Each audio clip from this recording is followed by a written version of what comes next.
Folks. Good afternoon. I have some questions for you today. These are not that emotional. We're not going to talk about inflation.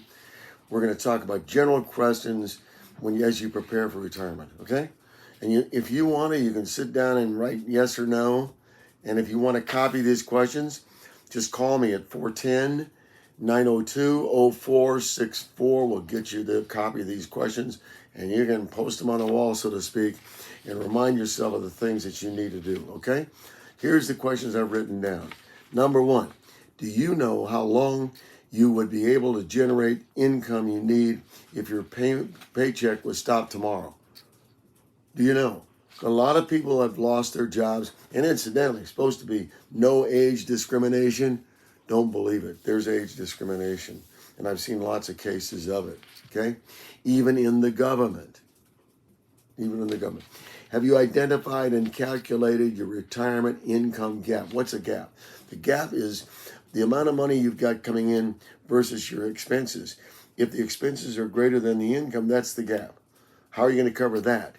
Okay? People will say, well, I'm going to downsize. I'm going to reduce my expenses. But the reality is we find out in retirement, we hope to see the expenses go down. Typically, they don't really go down. So the question is, how are you going to make up that difference?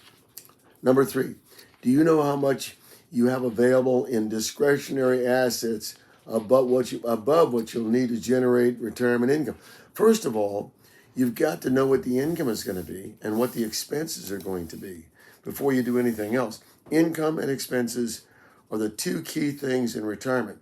Then, if you have discretionary wishes and needs and hopes and so forth for vacations and all kinds of different things, spending money on your grandkids or doing whatever you want to do, where is that going to come from? We see over 40% of people in retirement have gone back to work at least part-time. Now, you could say, well, some of them just get bored and they do it. Yes, that's true. Are you going to be in that group or are you not? That's a question. And if you're going to be in that group, what are you going to do? There's a lot of people that just continue working because they don't want to stop working, either because they need the income or because they think they're going to be bored if they retire. Okay. Do you know if your portfolio is properly diversified to provide enough growth, safety, liquidity, and income? Now, we have products today. That it can increase in income. That's very important. And they stay tax deferred until you take income from them. You pay taxes on the income. They stay tax deferred and the growth in them stays tax deferred. So we have income that can increase in retirement after you've started lifetime income. That's wonderful. In these days, with inflation, which I'm not going to talk about today, that counts for a lot.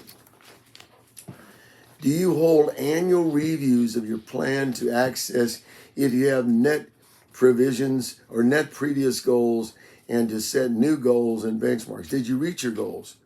Are you going to set new goals? And people will say, well, I need to do that with an advisor. That is absolutely true. But you also need to do it with your family, or at least your spouse, and see, is there wishful thinking in there or is it reality? Have you formulated a plan for how to use Social Security to maximize income and protect your personal assets? A lot of folks think the only way to go is to put off taking Social Security until, they're 70 or something. Not always the best case. Not always the best plan. Not always best practice.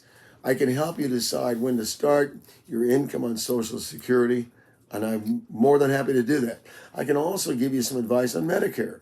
So don't be afraid to ask those questions. Okay?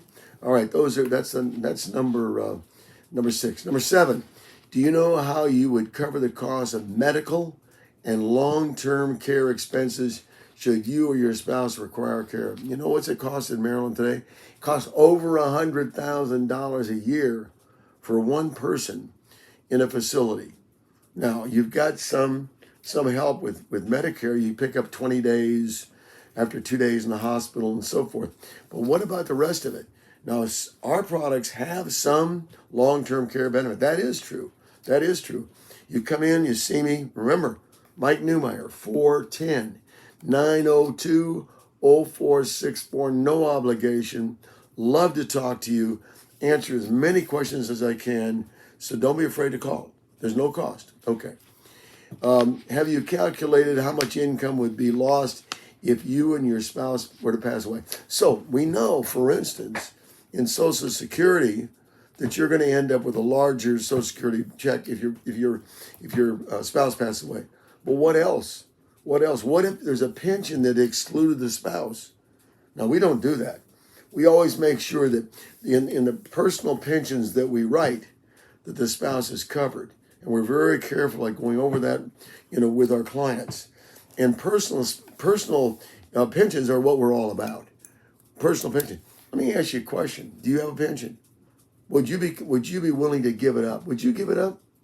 What if you got Social Security today? Would you give that up?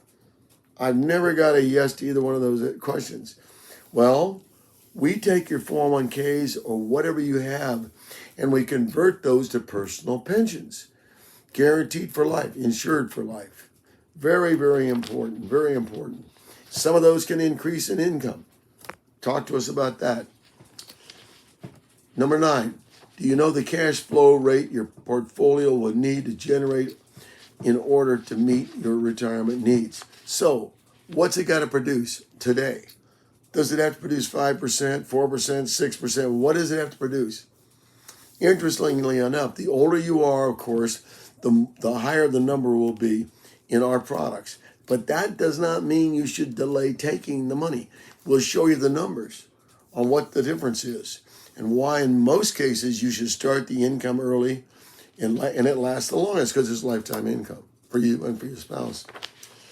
Do you know number 10, do you know the percent your working income will need to support your lifestyle in retirement? And again, go back to what I said earlier. We used to say 80% of your income when you're working is what you need in retirement. Not so. Not so. Every cost that we have is increasing all the time. There's that ugly word again, inflation. So we know now that doesn't work.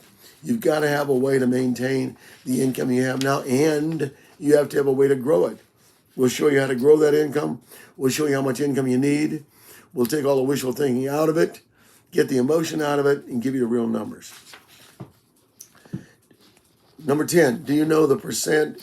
That was number 10. Number 11, do you understand how much you'll be paying in taxes in retirement?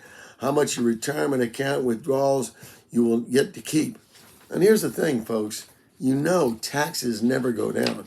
This administration is talking about, taxes going down and all that. We owe $31 trillion. The government, the United States owes $31 trillion, and our gross domestic product's about $22 trillion. So there's that ugly word again called inflation, which is a regressive tax. What's a regressive tax? The regressive tax means that the lower your income, the more it affects you. So you got to keep those things in mind. It's a battle.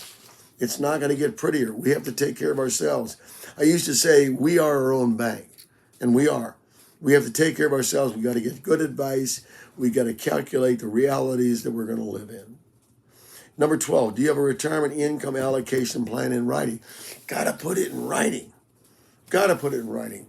And we also have to put in writing all the information that our family will need if we're unable to act on our own or we pass away. All that information has got to be one place. If you see me, I will provide you with this book. This is mine. This is the one I use. Okay?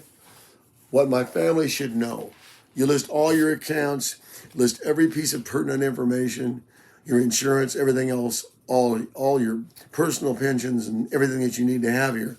And then you have to make sure that the person that's going to act in your behalf, in your behalf with the durable power of attorney, has got access to this. So they know where to go, what to go to, and what to get when you need it. Okay? So those are some ideas. Those are some questions that I hope that you're able to answer. Yes, I've done these things. And if you haven't, then you need to. And if you want help, give me a call. Mike Newmeyer, 410-902-0464. Thank you very much.